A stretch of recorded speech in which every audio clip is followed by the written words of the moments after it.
Hey there, everyone. Welcome to the Final Bar. It's Wednesday, February 7th. I'm your host, Dave Keller. I'm the Chief Market Strategist here at StockCharts.com in a rainy Redmond, Washington. Thanks for joining us every weekday after the close as we break down the market action using the best practices of technical analysis. Sort of a different show today. Have a really good guest lined up for you, Ryan Redfern, and we're going to talk to you about Ryan here in a moment. The S&P 500 testing 5,000, just gracing the 5,000 level earlier today, closest below there around 49.95. So what do we do in this environment where stocks, generally speaking, as defined by the indexes, are in uptrends? Breadth conditions tell us a little bit of the opposite. A lot of names are actually starting to break down or no longer participating. What are sentiment indicators telling us about the overall investor psychology here in mid-February? Well, today's guest, Ryan Redfern, hopefully will help us answer some of those questions. Ryan's the President and Chief Investment Officer at Shadowridge Asset Management, coming to us from Austin, Texas. He's also the President of NAAIM, the National Association of Active Investment Managers. And if that sounds familiar, that's because when we talk about sentiment indicators here on the Final Bar, we often refer to the NAAIM Exposure Index. It's a weekly survey of money managers asking about their positioning in the equity space. So Ryan is the president of that organization and also is an active participant in that weekly poll of money managers. So we thought, who better to come on the show, share with us what the NAAIM Exposure Index is, how it's constructed, what the methodology is, and how it can be used alongside all the other tools in our arsenal to better make sense of the market environment, especially here in uncertain times. So Ryan, welcome to the show. Good to have you on. Thanks so much for joining me today. Awesome. Thanks for having me. Good to be here. No, it was really do this. Yeah, it was really good to meet you down at Texas A&M, and shout out to the folks in College Station. It was really cool to get the technical analysis community together. You and I were kind of walking out of the event together and started talking about the NAAIM Exposure Index, and I immediately thought this would be really cool to have a conversation with you. So I'm so glad we're capturing this now. Thanks for coming on today. Absolutely. Good and happy to share it. It's good information. So tell me this. I know you're at Shadowridge Asset Management. You're coming to us from Austin. Tell me just briefly, for those that don't know you and your background, like tell me about your firm, sort of what you're trying to do there. Sure. Our firm is an RIA. We're actually registering SEC right now, so we're in that 110 million range. We've been a tactical asset manager since about 2012. I converted. I was a pure efficient market, modern portfolio theory person until 2008, and that just changed it for me. And I went from a full-on fundamental analyst to a full-on technical analyst. And then, a few years ago, I became a CMT. So I'm definitely a believer in technicals and that kind of thinking. And then somehow that led me to NAAIM, and somehow I became president. So here we are, and I know about that as well. I feel like for many of us in the industry, pre-2008 and post-2008, two very different parts of our career, I would say, probably in a lot of ways. So I'm not surprised you kind of had that transition. Tell us a little bit about NAAIM, the National Association of Active Investment Managers. What is that organization that you're involved with? Sure. It's a kind of a group that shares information about everything. It's mostly RIAs, right? A couple of hedge funds, a couple of signal sellers, but people who actively trade the markets for client money. Okay. Right. So the group gets together to share ideas about, strategy, practice management, all this kind of stuff. It's really more RIA driven, I think, is the focus. So we get together and just share ideas. And we have a lot of podcasts, a lot of get-togethers, a lot of chart sharing, and those kind of things beyond conferences. And then, of course, we have the weekly sentiment index. So let's go there, because part of my sentiment chart list that I share with our Stock Charts members includes a number of things: VIX, looking at volatility, looking at put-call ratios, the AAII survey, which is a retail investor survey I know you're familiar with, and the NAAIM Exposure Index. So can you tell us a little bit about what this index really represents? Sure. So the population, or the membership is polled weekly on Wednesdays, and the question is, what is your current market exposure, or what is your current exposure to the market as of the close on Wednesday? And that's reported, tallied overnight, and then reported on Thursday morning or late morning. And that's it. It's a little bit different for some others, and I feel like there's a little bit of a bias to that, because that's great. I might have been that on Wednesday night, but Thursday I might be completely different.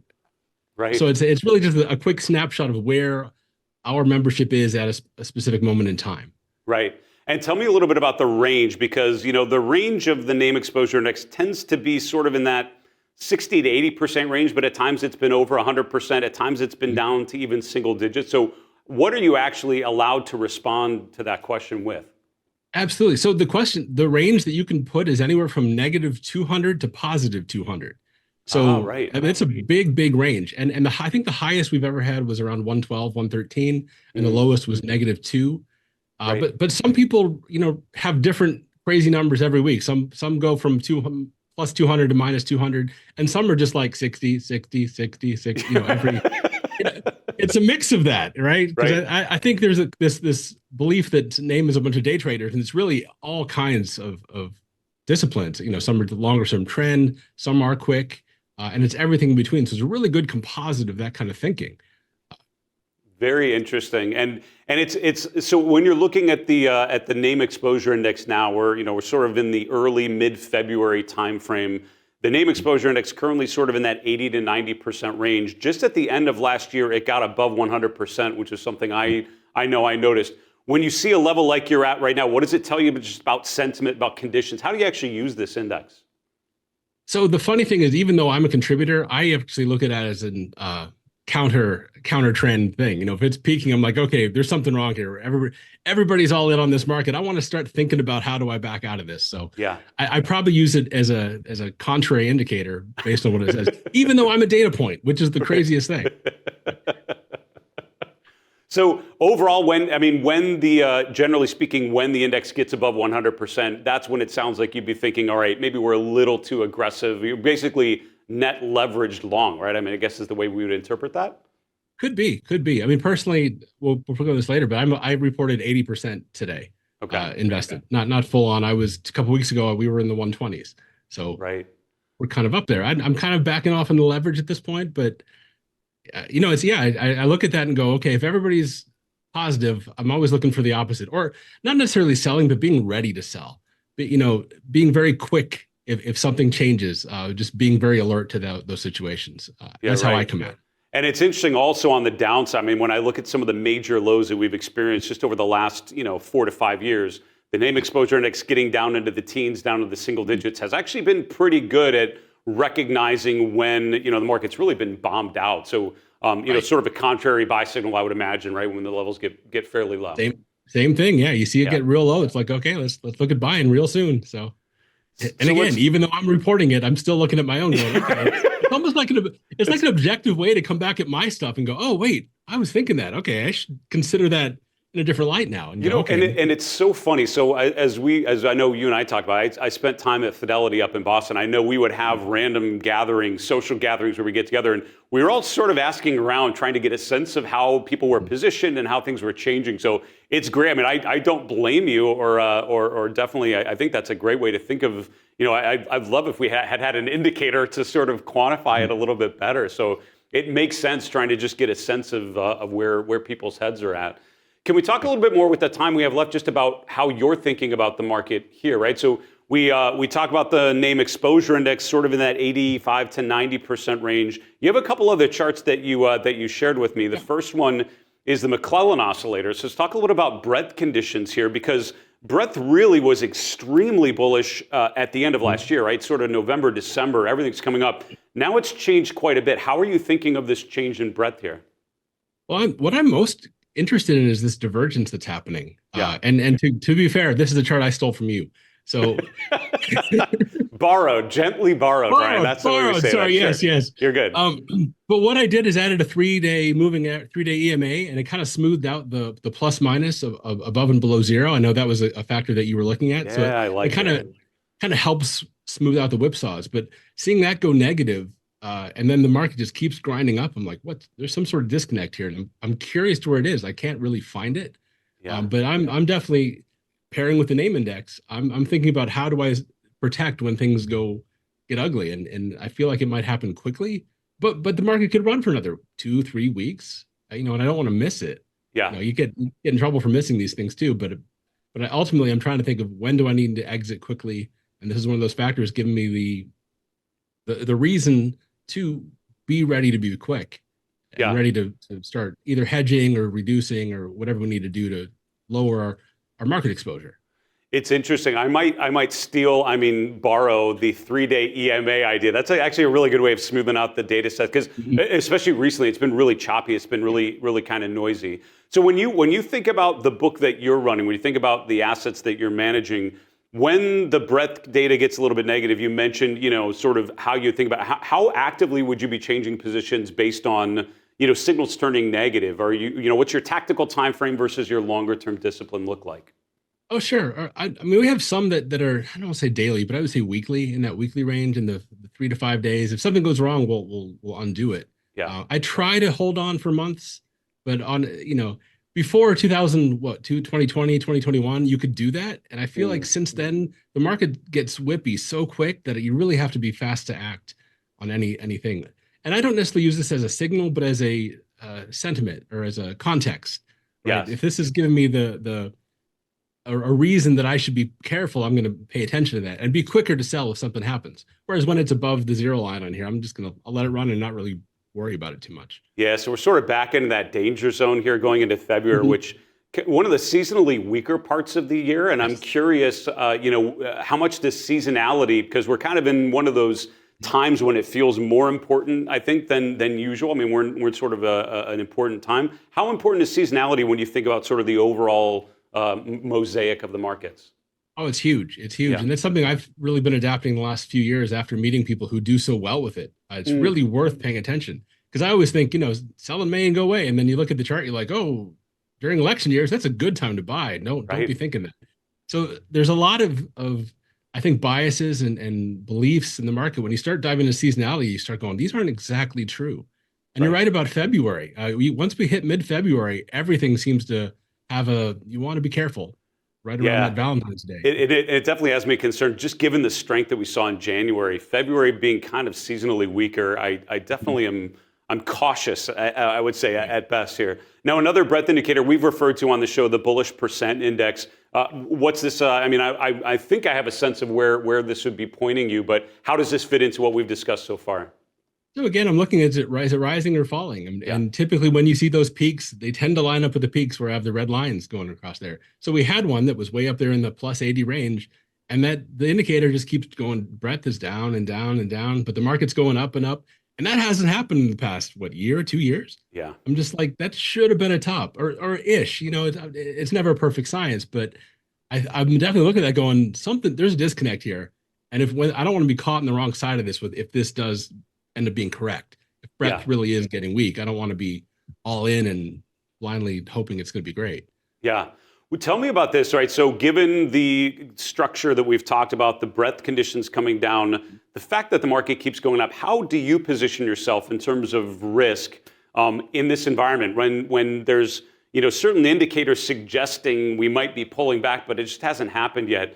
How do you position yourself through that period of uncertainty like we're seeing now? I'd say cautiously. As I said, I was on with leverage until a week ago, and now we're just kind of like looking at this going, I don't trust it. Now, if the market's going to keep going up, I have to participate. I can't be like, no, I'm not going to be in. But which is why we still keep that 80% risk on stance right now. But I'm just going to be quick to get out if that happens. We're looking at the S&P 500. We're sort of right at that 5,000 level, which was a level that seemed insurmountable not too long ago. We had Ralph Acampora in our office a week ago, who is famous for talking about Dow 7,000 and Dow 10,000. Now the S&P is sort of getting up into that range. As you say, the markets go higher and higher like this, and particularly when you see so many stocks that are also going up. How do you think about positioning, and tell me a little bit, if you could, about just where you're actually, what sort of levels are you pulling? Are you looking at individual stocks and you're seeing opportunities there? Is it more high-level macro equity or ETF index sorts of bets? Sure, it's more index and sectors. Right now, when I'm looking at seasonality and all the factors, the strength seems to be on the defensives, so I'm not loving that. Another factor I don't love. But the market can run forever. Not forever, but long enough to frustrate you, or if I'm being too defensive. So we look at the sectors. There's really not much I want to be in right now. It's the healthcare, the industrials, utilities. Maybe it's tough. It's tough to be in on those when the growth is still what's pushing this market up. But I fear when that turns, growth is what's going to pull it down the fastest. And maybe those growth, maybe the value name, not the value names, but value and healthcare and those sectors might still hold up. So we may actually still hold some of those while we're betting against the major markets. So we might do a long and short in that situation. No, that makes sense. And I was scanning for stocks making new 3-month highs this week, and a lot of healthcare on there, and not just some, I mean, across the board, some pharma names, supplies, equipment, looking at industrials, I mean, a bunch of things, construction, even railroads. I mean, a lot of things doing quite well. Tell me about this big issue we have with the mega cap growth stocks. You mentioned they've obviously been driving the market higher. The benchmarks are obviously very geared toward those.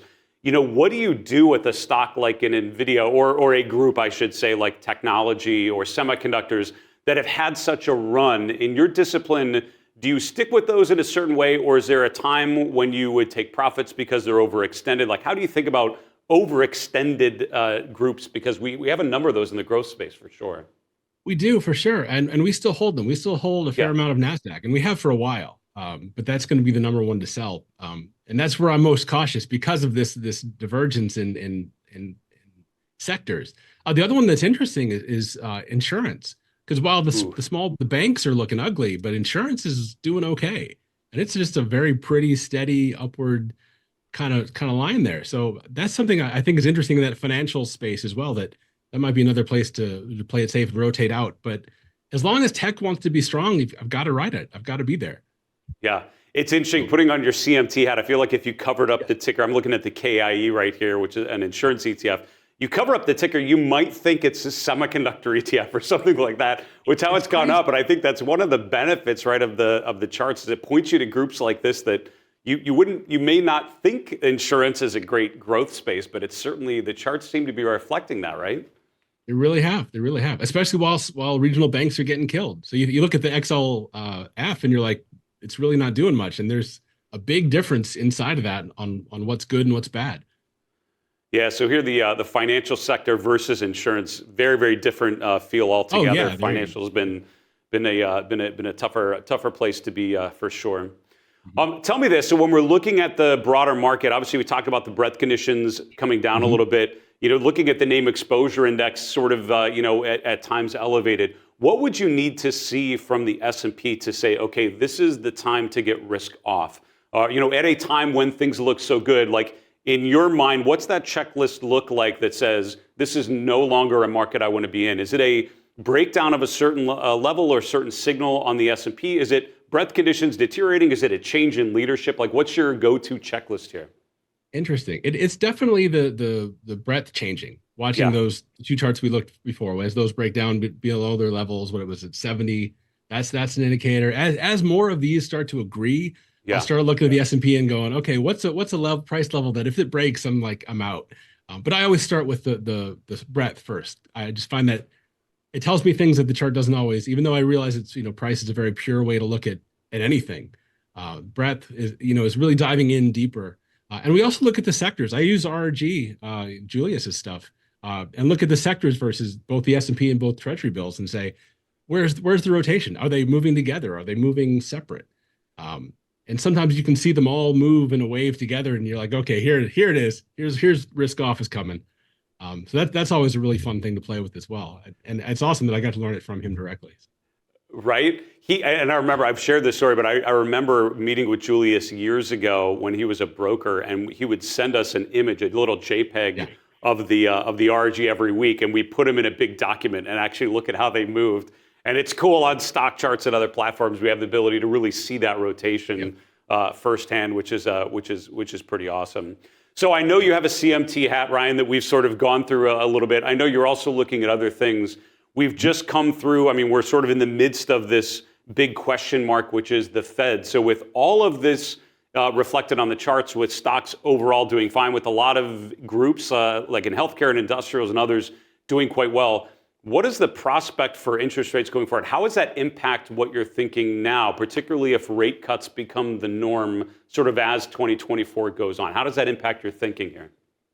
So I've seen two different ways, and I'm not fully convinced either way. I've seen some charts showing that about 6 months after the Fed pivots and starts lowering rates, that's usually good for bonds and really bad for stocks. But then I've also seen some things that say stocks, 12 months to 18 months are going to be fine in that period. So I think, is there going to be some sort of dip that we've got to wade through and then catch it or not? I'm not completely sure what how that's going to play out. But I think it's going to change the environment a lot, and then really have to be aware of what's strong and what's not, and where to be and where not to be, because where not to be is just as important as where to be. Ooh, that's a nice little nugget of investment wisdom there. I love that. I feel like so much, particularly individual investors, think a lot about what they own, and I find institutional investors think way more about what they don't own, and that bet they're making by not owning energy or different groups. That's actually a really. I hope people hear what you just said and think about that and how that should impact their own work. One final question, Ryan, just to wrap up here. We sort of introduced this idea of the NAAIM Exposure Index, and this has been awesome for you to just explain a little more of the details about how it's constructed. I'm curious how you run into sentiment and psychology managing other people's money. Is that an issue that you have to run into, and sort of how would you describe individual investors' mental state given the situation that we're in right here? Oh, wow. That's a huge factor. No, and that's really half the game as well, is the mental game, and being able to trust your indicators and the data, and finding ones that resonate with you personally. Because everything I use makes sense to me, and I could give it to somebody else and they would be like, this doesn't work. I'm like, well, it works for me because my head, it works in my head. So I can trust this data and say, okay, when this tells me this, I'm going to take this kind of action. And for clients, it's tough because they see things differently as well. And it doesn't always match what I think. And that's fair enough. But from a sentiment standpoint, I think it's interesting that when the conservative investors start going, hey, why am I not more aggressive? We're near a top. And vice versa. When the aggressive investors start saying, hey, should I back this out a little bit?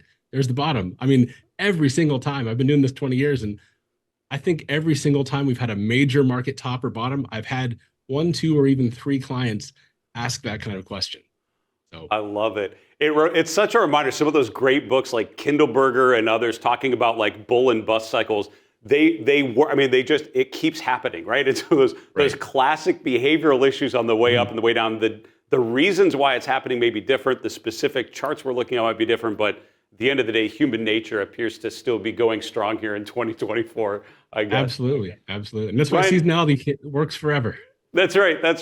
No, Ryan, this was awesome. Listen, I'm so glad you were able to come on. Thanks for telling us a little bit more about the NAAIM Exposure Index. I've used that index for a number of years, and talking with you and sort of going through some of these details, I think helps validate really what we're looking at and why it can be part of a broader process. And thanks for talking through breadth conditions and how you're trying to manage through this sort of uncertain environment. So be well and stay safe there in Austin. I hope we can do this again sometime. Anytime. Love it. Good to see you. Thanks, Ryan. That's Ryan Redfern. Ryan's the President and Chief Investment Officer at Shadowridge Asset Management. He's the President of NAAIM, the National Association of Active Investment Managers. So shout out to the folks at NAAIM. Thanks so much for sharing Ryan and his expertise with us a little bit today. I'll look forward to keep in touch with Ryan. Hopefully we can get him back on the show later this year to see how we're navigating this period. Folks, that's a wrap for this special episode of The Final Bar. Thanks so much for joining us every weekday after the close. We'll be back with our regular show starting next week. Have a great weekend.